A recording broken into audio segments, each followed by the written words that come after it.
Hola, ¿qué tal? Un abrazo a todos, confío se encuentran muy bien.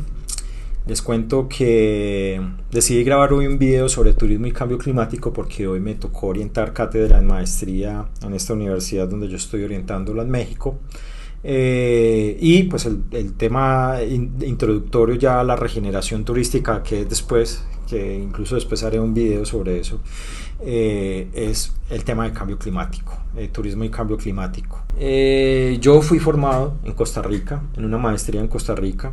Tengo el gusto de decir que el director de aquel programa es Edward Mueller. Edward Mueller pues es digamos, un gran ambientalista muy reconocido en Latinoamérica, una persona que ha trabajado con cooperación internacional durante mucho tiempo, ha trabajado con PENUMA, ha trabajado con la ONU, bueno, es una persona muy reconocida en el ámbito.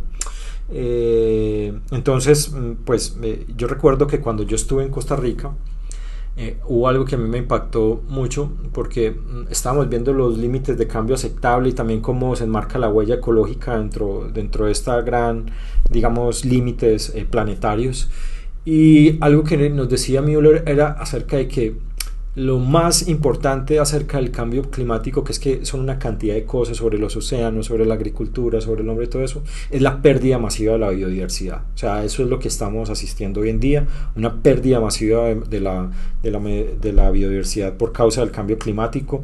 Y así las cosas, pues la tarea que tenemos es bastante álgida porque no se trata solamente digamos, de lo que hacen las instituciones internacionales por nosotros, que parece, Elinor Ostrom lo decía de manera muy, digamos, consecuente, y es que si nosotros esperamos que los políticos tomen decisiones por nosotros, pues evidentemente no vamos a poder hacer las transformaciones. Entonces, a mí me gusta mucho el tema de desarrollo de abajo hacia arriba, ¿sí? Y por eso estoy muy metido en el tema de turismo regenerativo. No soy escéptico completamente de que lo que venga de arriba hacia abajo esté mal, no. De hecho, hay cosas que son recuperables y son muy buenas. Gran parte de lo que se está haciendo está muy bien. Pero yo entendí hace 2 años, viniendo de España a Pereira, hice el cálculo de mi huella de carbono de lo que ese avión mío, mi puesto, iba a consumir de Madrid a Pereira, y eran 2.2 toneladas de carbono, con lo cual hablar hoy día acerca de la sostenibilidad, entre comillas, del sector turístico y sacar nosotros pecho porque es que nos llega un francés, un inglés, un italiano, pues no es sostenible. Así de sencillo, no es sostenible. O sea, uno puede recibir premios, puede recibir reconocimientos y todo esto, pero la industria no es sostenible, porque si cada puesto de un europeo son 2.2 toneladas de carbono, pues la industria no es sostenible y no es regenerativa. Entonces, en este sentido, se ha venido avanzando en gran medida en muchos francos. La verdad es que nosotros seremos de alguna manera sostenibles sin ser regenerativos todavía, porque hay que recordar que la sostenibilidad está a mitad de camino a la regeneración. Después de la regeneración viene la restauración, que ya pues ahí los biólogos saben mucho de restauración ecológica y todo ese tema, y ya después viene la regeneración, que ya es un modelo de desarrollo. Pues ya metido uno en este tema, pues se da cuenta de que la verdad es que es el tema energético y seremos totalmente sostenibles, es decir, a mitad de camino, cuando cambiemos desde digamos, los combustibles fósiles al hidrógeno. ¿Qué sucede? Que el hidrógeno todavía es inestable, ¿no? O sea, no tenemos la tecnología suficiente para tener los mejores motores de hidrógeno, aunque en Europa, por ejemplo, la Volkswagen, ya hay carros que están en Alemania andando que tienen hidrógeno y son relativamente seguros. Pues el problema de la industria de la aviación es un poco más complejo, porque como ustedes saben, cada que un avión tiene un accidente, lo que primero se analiza es si en esa conflagración tuvo que ver algo de diseño. Entonces, de alguna manera no tenemos los diseños todavía adecuados para una industria que acepte el hidrógeno. Con esto quiero decir que hace 2 años Nat Geo sacó pues que por lo menos Airbus ya está haciendo unas pruebas comerciales de un avión comercial con hidrógeno.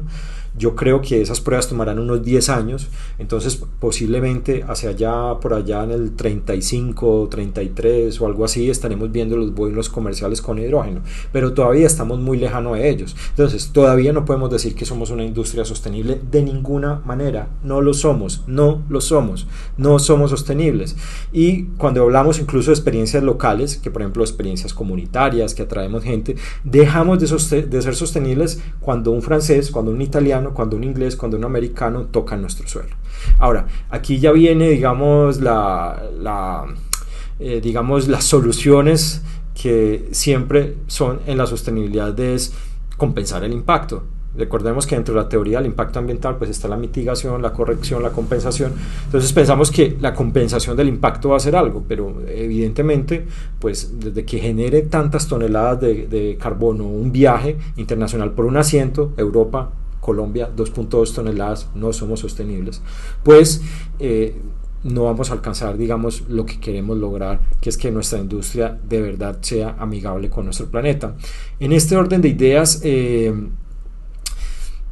es importante entender que las causas del calentamiento global pues vienen de diferentes flancos. Por ejemplo, los gases de efecto invernadero son uno, el aumento exponencial de la población, la destrucción de los ecosistemas terrestres y la deforestación, eso es muy importante, que son sumideros naturales de carbono, y la destrucción, por ejemplo, de los ecosistemas marinos. También la agricultura tiene que ver algo en esto, o sea, la manera en que cultivamos y usamos esos residuos de combustibles fósiles que son veneno para la tierra, son veneno para nosotros, pero lo usamos en la tierra porque ayudan a producir más, pues también tiene que existir, digamos, un cambio en la manera en que cultivamos. Entonces, aquí vienen diferentes cosas, ¿no? Suelos vivos, o sea, tenemos que apostar por una agricultura regenerativa, una agricultura de suelos vivos, no de suelos muertos, estériles, que necesiten, digamos, de esos venenos que nosotros le suministramos a la tierra.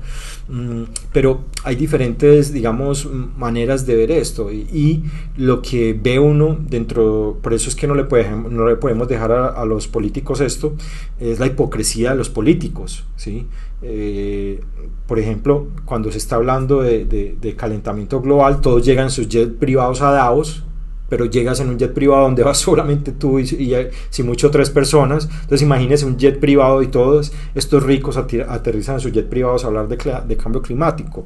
Ahora mismo tenemos una vicepresidenta que supuestamente está comprometida con el tema ambiental, pero decidió vivir en Cali, en Dapa, y no vivir en Bogotá. Entonces se está generando unos desplazamientos que a la hora de la verdad el tema económico de los 3.000 millones pues es lo de menos. Lo que es lo de más es cuánto es el impacto climático de tu viaje en toneladas de carbono desde Bogotá a Cali. Pues tiene más sentido vivir en Bogotá. Entonces eso es el tema político en que solemos creer.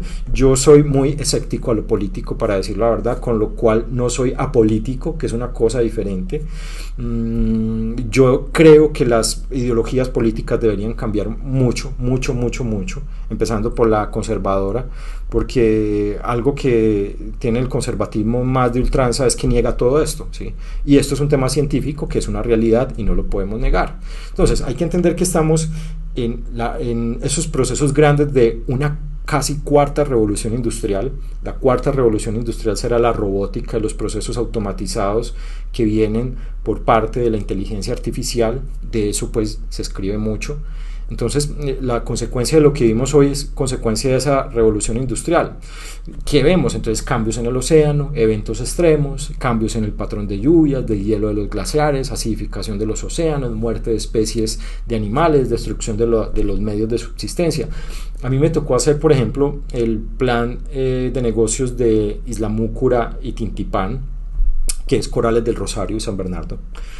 Y algo que yo veía en Tintipán es que las comunidades están tratando de paliar completamente esa pérdida costera. Es decir, cada vez el mar está subiendo mucho más hacia la comunidad, entonces lo que hacen es una especie de diques o tratar de detener pues esa elevación del mar a través de, digamos, unos canales o unos métodos con piedras que tratan de, digamos, de ponerle una barrera física al mar, pero eso no va a ser por siempre. En destinos, por ejemplo, como Venecia, en Italia, que sabemos que es una ciudad preciosa y que está junto al mar, pero ya vemos que cada vez el mar está contribuyendo a la desaparición de patrimonio inmueble, que es patrimonio de la humanidad, por causa del cambio climático. Entonces, todas estas realidades, que son realidades mundiales, pues es una preocupación no solamente de los científicos, pero también de los gobiernos. Y lo que pasa es que lo que yo siento con este tema del cambio climático es que nosotros se hace mucho énfasis como en que los gobiernos tomen las decisiones por nosotros, pero yo no tomo las decisiones, ¿cierto? O sea, yo puedo hablar de cambio climático, pero andar en un vehículo donde estoy solo, en lugar del transporte público. Ahora, lo que pasa es que el transporte público colombiano es realmente pésimo, para serlo honesto. Pero, por ejemplo, en Europa, las personas o los ciudadanos cada vez menos usan carro y cada vez más están contentos usando el metro, porque el metro va en 20-30 minutos a cualquier parte, 40 minutos, los lleva incluso más rápido, la huella de carbono es mucho menor, se van leyendo, entonces no es raro que tú te subas en Europa a un metro y entonces todo el mundo está en su lectura o organizando alguna cosa y de camino al trabajo. Entonces, claro, esos son los temas de los que realmente se tienen que hablar, no solamente de lo que hacen los gobiernos por nosotros, sino lo que nosotros hacemos por el planeta. Por eso tiene sentido, por ejemplo, hablar sobre un cambio relativo en la dieta, ¿sí? Uno de los grandes impactos que estamos generando en cambio climático es, por ejemplo, el consumo de carne. No quiere decir eso que no podamos consumir carne, pero si la consumimos cada vez menos, o si elegimos, digamos, consumir, por ejemplo, más aves que de pronto carne vacuna, pues de vacas, pues de alguna manera podemos lograr también paliar este tema de cambio climático, porque entre otras cosas estamos utilizando los granos del mundo, por ejemplo la soya, para alimentar a estos animales, mientras que en África tenemos hambre. O sea, esas son las disparidades, yo lo llamaría los pecados ambientales que cada uno tenemos, nuestra huella sobre el planeta, que pocas veces nos sentamos a reflexionar sobre ella. Entonces, este tema del cambio climático impacta directamente, ya incluso hablando económicamente, sobre el Producto Interno Bruto de cada uno de los países. Ahorita nos estamos terminando el fenómeno de la Niña y nos acercamos al fenómeno del Niño, donde vamos a tener desde junio, julio, por allá, un calor intenso, donde vamos a llegar a los 30 grados por lo menos 8 o 10 meses. Yo recuerdo que en Pereira antes los abuelos decían, nos encontramos después del aguacero. Pues el aguacero ya incluso a veces no es ni en la tarde, es en la noche, como ustedes pueden ver, o incluso a veces ni llueve, o incluso solamente llueve. Entonces el clima sí que está loco. Pero hay muchos impactos directos sobre daños a la infraestructura, sobre las necesidades del hombre, altos costos de operación, interrupciones indeseadas en los negocios, hablando pues del tema económico. Pero los indirectos pues son inmensos: disponibilidad del agua, la estética del paisaje, la erosión costera, las inundaciones, los daños en la infraestructura, las temperaturas más altas, elevación del nivel del mar, que ya lo hablamos, el daño sobre el blanqueamiento de los arrecifes coralinos, los cambios en los suelos, del nivel de humedad y demás. Un estudio liberado por varios científicos de la Universidad de Sydney, publicado en el Nature Climate Change, estima que el turismo es responsable del 8% de las emisiones globales. Es una cosa bastante loca. Ahora, lo que se decía era que era mucho menor, pero claro, no se tenía en cuenta el encadenamiento de todo lo que genera el turismo, es decir, el transporte, la elaboración de comidas y bebidas, lo que cuesta el transporte de comidas y bebidas, el mantenimiento de infraestructuras, los servicios minoristas de los destinos turísticos, o sea, todos esos elementos que parecen ocultos dentro del encadenamiento productivo, que de alguna manera tienen que ver con el cambio climático. Entonces los impactos son bastante importantes, un 8%. Entonces, por eso cuando a mí alguien me dice es que yo tengo una aventura sostenible o una actividad sostenible, yo lo dudo bastante. yo empiezo a mirar algo que es clave, que son los viajes de proximidad.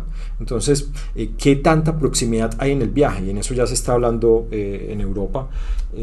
Ahora que voy a mi congreso científico, tendré la oportunidad de conocer, digamos, a una de las personas que admiro mucho, que es el hombre más citado en turismo sostenible del mundo. Se llama Javier Font, es de Barcelona y es una persona encargada del programa de turismo de la Universidad de Surrey en Inglaterra, y es un hombre que sabe muchísimo, es una eminencia.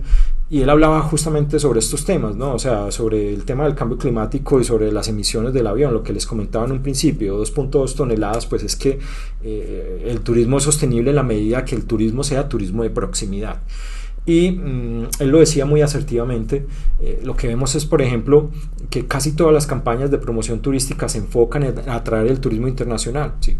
Entonces, por ejemplo, por eso yo he sido muy crítico con el gobierno presente colombiano, porque cuando nos dicen que es que el turismo es la solución al petróleo, pues es que no estás haciendo solución de nada, de nada. O sea, si estás esperando que el turismo internacional sea el que te genere los dólares, ¿sí?, para compensar la balanza de pagos, porque vas a dejar de producir petróleo, pues la realidad en este tema es que para que ese viaje se dé, pues estás generando un impacto posiblemente hasta mayor o igual de grande. Entonces no es una solución tan sencilla. Es más, si queremos hablar de sostenibilidad, tenemos que hablar de turismo de proximidad, ojo a la palabra. Entonces tenemos que ser el turismo más cercano. Por ahí Colombia ha tenido una buena iniciativa, que es la iniciativa Yo Voy, que me parece que es acertada en este sentido, sin hablar estrictamente de cambio climático. Y otro tema que aquí entra también en boga es hasta qué punto el turismo barato, el turismo low cost o el turismo un poco más costoso. Yo pues tuve la oportunidad de conocer Costa Rica dentro de mi proceso de formación, y algo que me parecía bastante paradigmático es que Costa Rica es costosa, es cara. Ir a Costa Rica es costoso, ir a Costa Rica es como ir a España o ir a otro lugar. La comida es costosa, todo es costoso. Entonces, claro, uno se pregunta, ¿pero por qué? Porque los costarricenses están enfocados más en traer turista de calidad, ¿sí?, que tenga una mayor capacidad de gasto, al turismo, digamos, masivo, barato. Eso tiene mucho de dónde cortar y de dónde ir, porque pues puede hablar de un elitismo del turismo. Hay otro tema también aquí muy interesante, y es que claro, está el tema de los viajes largos, que ya había comentado, eso no es sostenible de alguna manera, pero también que son las personas ricas las que tienen una mayor huella de carbono versus las pobres, ¿no? Es decir que si bien hay gente que es un viajero responsable, pues vive en una casa de 500 metros cuadrados con un Mercedes-Benz, con una camioneta de 4.5 litros, con una dieta que incluye un bistec de 600 gramos en sus comidas. O sea, es decir, esto no tiene manera de cogerse ni de tomarse sin un compromiso de los de abajo. Entonces yo creo mucho en las decisiones que se tomen desde abajo, y en el cambio del consumo, que es lo que no se habla. O sea, lo que tenemos que cambiar son los patrones de consumo. No podemos hablar, por ejemplo, en el caso de Francia Márquez, de que soy ambientalista si estoy generando una huella de carbono inmensa. Entonces esos son los temas que tenemos que empezar a debatir. Hay que entender que en el año 2003 se organiza el primer foro mundial para explorar digamos, estos temas, debates fuertes, en la Convención del Marco de las Naciones Unidas sobre el Cambio Climático. En el año 92 su instrumento principal fue el Protocolo de Kioto, pero el 2013 es que se organiza el primer nivel foro mundial. Digamos, el Protocolo de Kioto del 97 ya iba más orientado hacia los temas de los gases de efecto invernadero. Y pues lo que se intenta es organizar medidas comunes, homogeneizar el discurso, tratar, digamos, estos temas de manera diferente. El primer foro a nivel mundial en turismo de cambio climático en Djerba, Túnez, 2003. La segunda conferencia fue en Davos, justamente, pero lo que decía 2007, OMTIP, FENUMA, la Organización Meteorológica Mundial, OMM, pues con el apoyo del Foro Económico Mundial hablaron de este tema. Y para lograr esos objetivos, la Conferencia de las Naciones Unidas sobre el Cambio Climático, CEMENUC, 197 países, las COP, le prendemos, las conferencias de partes, pero todo es lo mismo, ¿no? O sea, hablamos de cambio climático de una cosa, pero llego en mi jet privado. O sea que La verdad es que hay mucho de hipocresía detrás de este discurso. En la edición 21 del COP21 en 2015, el Acuerdo de París en el 2016, acordémonos que de alguna manera Trump se salió de este tema. Los sectores más conservadores pues son negacionistas de esto. Yo tengo que decir, soy conservador en mucho, pero no en el tema ambiental. Los conservadores están demasiado retrasados en el tema ambiental y esto es una realidad que está sucediendo. Es palpable cuando usted visita el mar y cuando usted ve esos límites costeros que cada vez son menores y las comunidades le cuentan, es que antes estaba allí, aquí ahora lo tenemos aquí. Pues ahí es donde uno se da cuenta que todo esto es, pues, digamos, un gran discurso instrumentalizado. En el 15 del 2021, la Fundación Naturgy, junto con el capítulo español del Club de Roma, retransmitieron una conferencia online sobre cambio climático. Se puede ver en YouTube. La COP26 se realizó en Glasgow en el noviembre del 2021. También hablamos sobre todo este tema de cambio climático. Los compromisos firmados del Acuerdo de París pues no se han cumplido en su gran mayoría. Hay países que tienen más emisiones que otros. Estados Unidos y China son los grandes países industrializados y los que generan un impacto, y los que de los dos yo creo que China es el que más estaba interesado en la transición energética en comparación a Estados Unidos. Se dice que los científicos calculan que el recorte de emisiones en 2020, en el 2020 se tradujo solamente en una reducción del 0,01% en el calentamiento global hacia el 2050, o sea que esto está un poco jodido. La crisis del COVID-19 ayudó a mitigar un poco este tema. Vimos las especies que salían por allí y por allá, y nos dimos cuenta que de alguna manera, más allá de la Matrix o todo ese tema apocalíptico, es que la realidad es que nos enfrentamos a un apocalipsis ambiental. Esa es una realidad, ¿sí? Negarlo es una gran pendejada. O sea, no podemos negar de que la crisis ambiental está aquí. La COP25 se presentó con un estudio de la OMT y la ITF. Las emisiones del CO2 correspondientes al turismo aumentarían, según las predicciones, un 25% para el 2030. Con lo cual, aquí lo que no se habla es de lo que esto del cambio climático y los compromisos no son solamente de las naciones y de los procesos de industrialización, sino son del consumo. Lo que decía en un primer momento, tiene más sentido los viajes de proximidad, o sea, los viajes locales o glocales, si se le puede decir, que los viajes largos. En Europa la particularidad es que uno en un tren, a mí me tocó ir en un AVE, que es un tren de alta velocidad de Madrid a Guadalajara, más allá de Guadalajara, 300 kilómetros por hora. Yo no lo podía creer cuando veía los 300 plenos en este tren de alta velocidad. Entonces en Europa ya se está hablando de desplazamientos preferiblemente en tren. Eso está sobre el discurso y se está realizando de alguna manera. Los europeos están más comprometidos con estos temas, pero hay que entender que los procesos de tecnología, que son ecoeficiencia, de nuevo son soluciones desde la sostenibilidad que no son suficientes, pues pueden estar más avanzadas en estos países que en los nuestros, donde el transporte público es tan pésimo. Entonces, el consenso con los agentes turísticos y la política pública, ¿cuál es? Pues bajar las emisiones y recortar las emisiones de carbono en un 50% al 2030, pero no se está educando al turista para que viaje en proximidad. El informe Stern de 2007 nos decía que el costo actual necesario para reducir las emisiones de GI es mucho más bajo que los costos futuros. Eso pues nos deja ante una situación de vulnerabilidad económica. Es decir, esto es, aquí está como una especie de balanza que se trata de hacer entre lo económico y lo ambiental, y eso es, unos dicen, hablan de una catástrofe económica, otros de una catástrofe ambiental, pero entonces, ¿dónde está el término medio de esto? Por eso es que tenemos que trascender el lenguaje de lo sostenible e irnos a la regeneración, o sea, soluciones basadas en la naturaleza, biomimetismo, ¿sí? El biomimetismo, empezar a mirar cómo podemos imitar a la naturaleza para tener soluciones que impacten positivamente la naturaleza. O sea, ya no hablar de reducir el impacto, compensarlo, porque lo que ya se muestra dentro del sector turismo es que casi todas son medidas de mitigación. Entonces, claro, yo digo que soy sostenible porque estoy comprando bonos de carbono allí, entonces estoy compensando el impacto que me generó el turista, pero eso tampoco es relativamente cierto. O sea, lo que se ven entonces es unas disparidades de unas regiones a otras que son poco o más afectadas por el cambio climático en el turismo, pero en realidad vivimos en una aldea global, o sea, somos todos, los impactos los sufrimos, somos todos.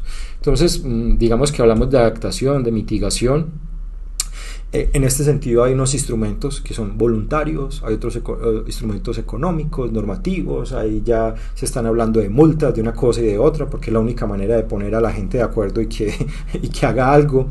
Se pueden dirigir distintos grupos de interesados, operadores de servicios turísticos, empresarios de hostelería, compañías aéreas y un gran etcétera.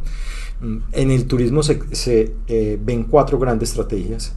Una de ellas es cada vez el uso de menos energía, es apenas lógico. Eso significaría un descenso de emisiones de un 43%, o sea, es algo bastante grande. Era lo que decía en un primer momento, no seremos sostenibles hasta que no encontremos una nueva fuente de energía.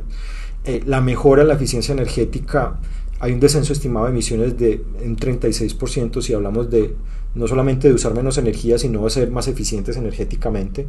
En esto, en España, en Europa, se han hecho unos ensayos bastante interesantes en los hoteles con unos medidores de energía y se le pone a la gente para que se conciencie sobre de verdad lo que consume. Eso ha generado un impacto cada vez menor en el consumo. Esas soluciones que son de ecoeficiencia, infortunadamente tardan en llegar aquí por nuestro menor acceso a la tecnología. Hablamos también de almacenamiento de CO2. Yo soy más de este calibre. En la biomasa, plantando árboles, acuíferos, océanos y sumideros geológicos. Para mí la verdadera lucha contra el cambio climático es que conservemos la biodiversidad, lo que hablaba en un primer momento acerca de Edward Müller. Para conservar la biodiversidad necesitamos más cobertura boscosa, necesitamos más naturaleza, necesitamos soluciones basadas en la naturaleza, necesitamos más verde dentro de nuestras ciudades, necesitamos un menor impacto sobre lo rural. Entonces yo creo que si nosotros logramos tener suelos vivos a través de la agricultura regenerativa, que también es por eso algo que quiero explorar ahorita que me voy de la ciudad y mirar a ver cómo puedo. A ver, mi gran anhelo es que esto no se convierta en un discurso carretudo donde yo estoy escribiendo una tesis y mi tesis se queda ahí ya, sino quiero ser consecuente con esto, y ser consecuente es vivir en el campo, ser consecuente es abandonar un poco la ciudad, ser consecuente es tratar de minimizar la huella de carbono, ser consecuente es tratar de producir los propios alimentos, ¿sí? Eso no tiene nada que ver con una apocalipsis cristiano, que de pronto hasta así, pero lo que yo sí sé es que hay un apocalipsis científico, que es de la crisis ambiental que estamos sufriendo, y que para que nosotros atendamos a esa crisis, que es una crisis en realidad de percepción, lo que tiene que haber es un cambio en la manera en que pensamos. Primero, en cambio en nuestra percepción, que solemos reducir las problemáticas porque el cerebro lo que hace es eso. Ustedes han visto por ahí un meme con puros números escriben palabras y uno las completa y dice tu cerebro completa. Pues eso es, o sea, el cerebro tiende a reducir los problemas y las dificultades dándole soluciones, digamos, a grosso modo, pero lo que nos toca es cambiar la manera de pensar, y yo creo que parte de la solución es retomar al campo, retornar a lo rural, conectarnos de nuevo a la naturaleza, conectarnos de nuevo con el bosque, conectarnos de nuevo con la biodiversidad, vivir de una manera más consecuente. Si es lo que predicamos, pues vivir de una manera consecuente. Entonces, digamos que parte de lo que voy a tratar de hacer es eso. Vamos a ver cuánto me dura, pero mi anhelo es poder escribir más, poder trabajar más, poder ser más eficiente en el trabajo, pero también desconectarme cada vez más de los medios tecnológicos y dedicarme un poco más a la lectura y a la naturaleza y a contemplar. Digamos que eso es, por ahí va. Uno no espera que todo el mundo lo haga, pero volviendo al tema, en el almacenamiento de CO2, el tema de la agricultura regenerativa nos presenta una gran posibilidad, porque es que si tenemos suelos vivos tenemos una gran posibilidad de atrapar más carbono. Entonces no se trata de cultivar más, sino saber cultivar, ¿sí? No se trata de envenenar la tierra, sino de tener suelos vivos, de atrapar carbono con la tierra. Eso es, digamos, algo que quisiera yo explorar a futuro. En algún sentido, siento que los políticos van con ese discurso porque quieren ganar réditos políticos por una cosa, por la otra, pero lo cierto es que las soluciones las tenemos nosotros, y las soluciones se basan en el consumo. Vivir lejos de las ciudades, consumir menos, ¿sí? Vivir menos de domicilios, de comida que te traen a la casa, de cosas que puedes tener rápidamente. Entonces es un modo de vida, yo creo, más difícil, pero de alguna manera más consecuente con lo que uno quiere.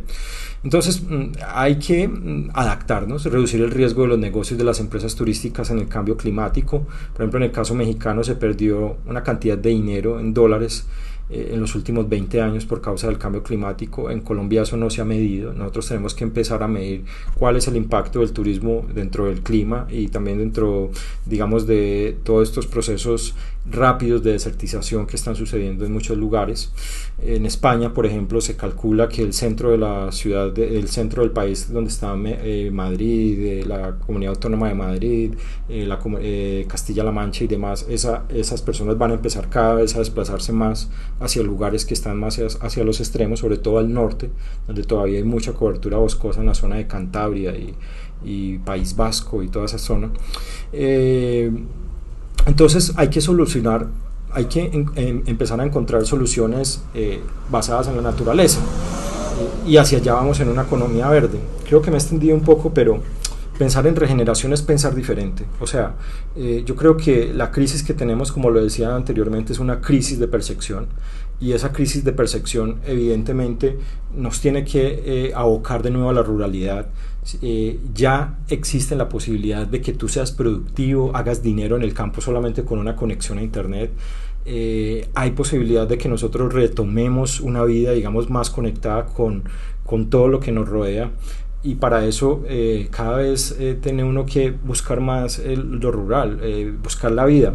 Y yo creo que ese es el gran reto que tenemos también en esto, porque si cambiamos, por ejemplo, la agricultura, hablamos de agricultura regenerativa, si hablamos de una ganadería regenerativa, de cómo podemos crear suelos vivos, si hablamos de un consumo mucho más responsable, pues sucede lo que nos hablaba, vamos en contra de lo que decía Harding acerca de la tragedia de los comunes, que no nos podemos autogestionar, ¿no?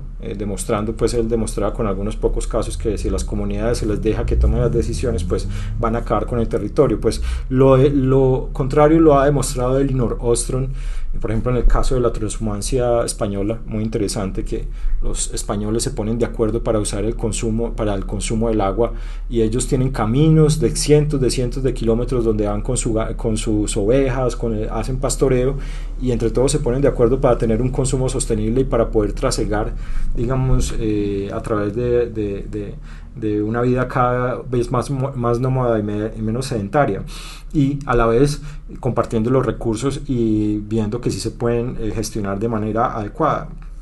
Esa tragedia de los comunes de Harding entonces queda totalmente descartada por medio de Elinor Ostrom, con lo cual lo político, que es tan importante y nos causa tanta crispación, nos causa tanta rabia. Ahora yo mismo tengo una cantidad de rabia con Petro, porque para poder viajar con todas las decisiones que ha tomado, pues me cuesta mucho más viajar, porque el euro ha subido mucho.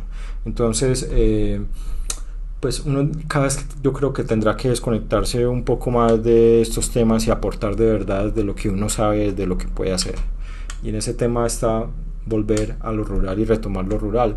Este tema del cambio climático en turismo nos aboca a viajar local, ¿sí? A viajar de manera local, y a mirar que no podemos ser baratos, porque es que lo que sucede es que vendemos, estamos casi todos los destinos, por ejemplo caso de Salento y Santa Rosa, cuando nosotros planificamos para la competitividad de un destino, pues no estamos solucionando lo real, que es la crisis de percepción. Lo primero que nosotros tenemos que trabajar es en esa crisis de percepción de la comunidad local, de ver cómo percibe el turismo, cómo se perciben en función de su territorio, y cómo desde allí pueden salir soluciones basadas en la naturaleza, y también un turismo que cada vez sea digamos un poquito más costoso, ¿no? Aunque eso signifique estratificarlo, pero es que la verdad es que no se trata del estrato, se trata de ahorrar un poquito más e impactar menos, ¿sí? Porque mucha gente impacta más menos, pero si hay menos gente que paga igual, ¿sí? Se paga un poquito caro, pero significa lo mismo para el destino, pues entonces van los operadores turísticos a ver una compensación. Esas son medidas a grosso modo en el cambio climático en el turismo, pero evidentemente esto necesita mucho trabajo, mucho estudio. Yo no soy un experto en cambio climático, no soy la persona que sé más de este tema, lo he estudiado. Hay que entender que en el 2021 se dieron el primer premio Nobel al pensamiento, a los sistemas complejos aplicados al cambio climático, 3 hombres, uno italiano, uno japonés, y no tengo muy presente el otro, pues han estudiado desde los sistemas complejos las particularidades que nos genera el cambio climático, y también tendremos que hacer cada vez más uso de la tecnología. Eso es lo que yo veo. Vamos a tener que modelar los destinos. Vamos, ya lo decía Weber en un primer momento, que para esta época lo primero que existió fue la complejidad desorganizada, ¿no? O sea, la matemática de esa complejidad era básicamente medias estadísticas y estadística inferencial, pero ya cada vez estamos teniendo matemáticas más avanzadas que incluso nosotros controlamos por medio de sistemas computacionales que son los que hacen el trabajo de modelar los destinos. Hacia eso vamos en el turismo. Tendremos que modelar los destinos antes de llegar. No sé si mi tesis alcance hasta allá porque ya me han dicho que es bastante ambiciosa. Yo creo que hará para un postdoc en algún momento y miraré si lo hago desde el campo porque es allí donde puedo escribir más sin duda. Porque yo siento que por ahí va el camino. Vamos a empezar a modelar los destinos antes de llegar y no se trata de planificarlos y ver qué pasa, sino mirar qué pasa antes en la modelación y ver cómo se comportan los modelos computacionales orientados a las ciencias de la complejidad. Dentro de ello el cambio climático está, y después de que los modelos se creen, empezar a aplicarlo en la planificación, con lo cual no hay un modelo perfecto, ¿sí? No hay una manera de planificar, no hay una plantilla, no existe una herramienta donde nosotros podamos reducir el territorio, porque ese es el error del pensamiento reduccionista y materialista y instrumental, científico instrumental que vemos, mecanicista que vemos actualmente. Pues nada más, es eso. Espero que les haya gustado algo de esto. Sé que son muchas pendejadas juntas de las que hablo, pero nada, decirles que me causa ilusión irme para el campo. Haré congreso científico, conoceré a Javier Funk, que es, digamos, como el gran anhelo que tengo de conocer a este hombre, que es el autor en sostenibilidad más citado del mundo. Incluso le escribí algo que me gustaría escribir un paper con él, pero me ha dicho que tiene mucho trabajo, pero pues tiene mucho trabajo, pero lo conoceré, eso es lo importante. Y en un año, Dios mediante, estaré regresando, si Dios lo permite, ya a graduarme, si será posible en un año, si no serán 2 más. Yo creo que será 1, porque ya estando un poco con más tiempo y con menos carga, pues tendré la oportunidad de escribir más. Pues nada, les envío un abrazo, confío se encuentran muy bien, saludos.